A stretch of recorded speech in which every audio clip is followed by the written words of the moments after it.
Hi guys, welcome back. Today I want to talk about Agatha Christie's autobiography.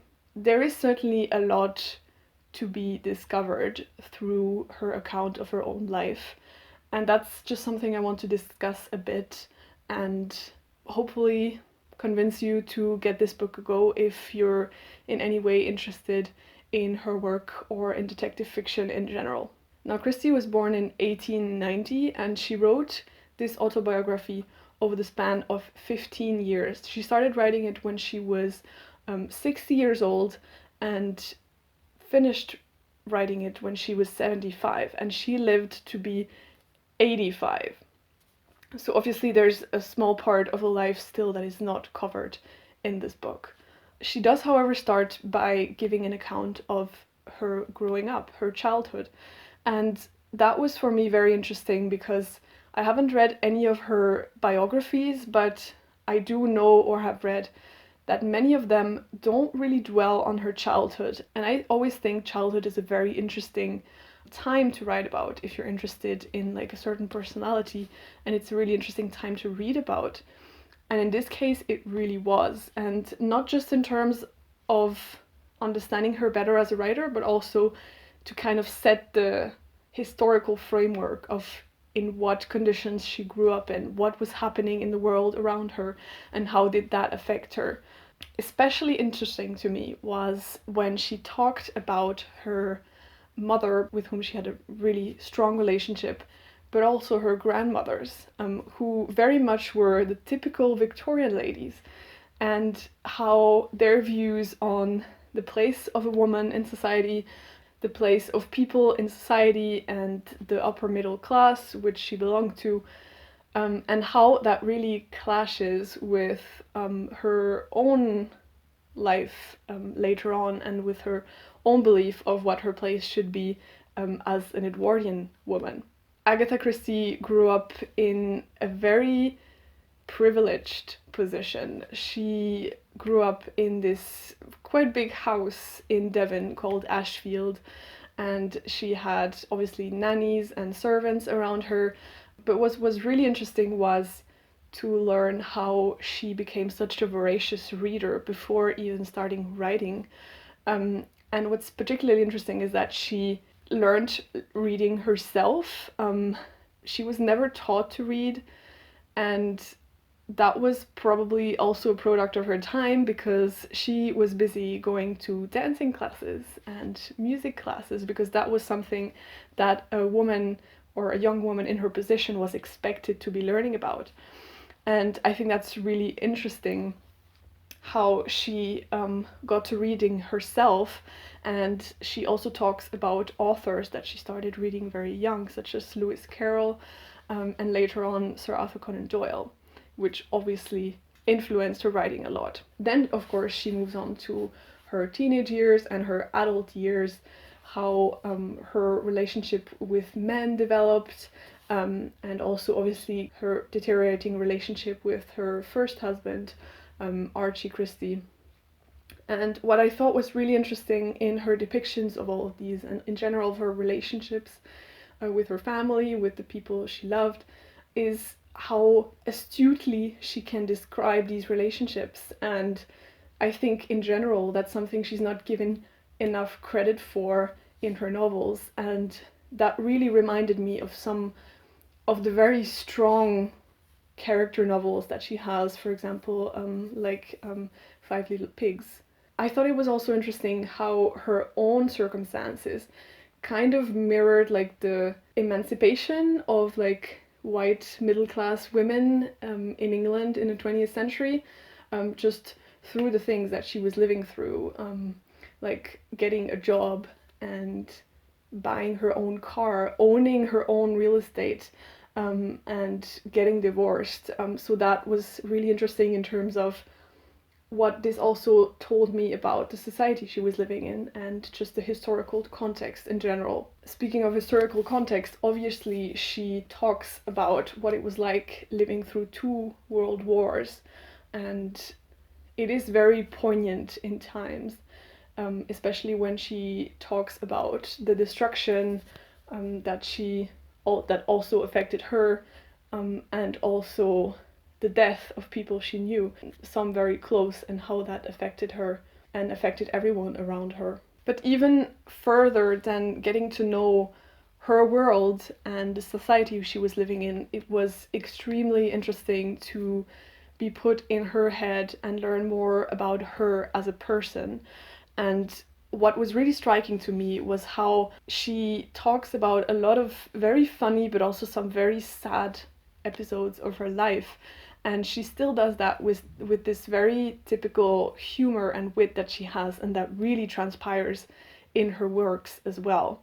What I found also extremely interesting was how she got to be a writer, and it was very much a thing that was like in the beginning happening on the side, and she was doing this more as something that she was having fun with, and how that slowly became to be something professional for her, and how still she, for a long time, she didn't really consider herself as a writer. She's also talking a lot about her writing process, and that was also really interesting because she never had this specific place or these specific surroundings that she needed to write in an optimal way. She was writing everywhere, and that apparently surprised a lot of people who wanted to see like the desk, or she was just writing anywhere and everywhere. And her writing was also very scattered in terms of the ideas that she had and when they came to be accomplished, because she, if you know a bit about her publication history also of her works, it's very all over the place, and that's how she wrote. She had like spikes of writing rushes during her life, and some of them were more idea rushes, and she has whole notebooks of jotting down ideas, and it took, for some of them, it took years until the starting idea was really developed into, for instance, a novel.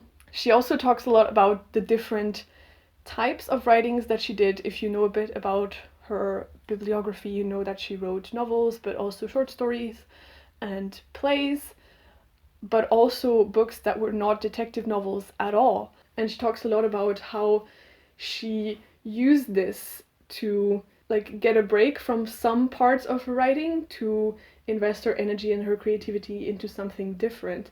And that was also very interesting, and I don't think a lot of authors write that way.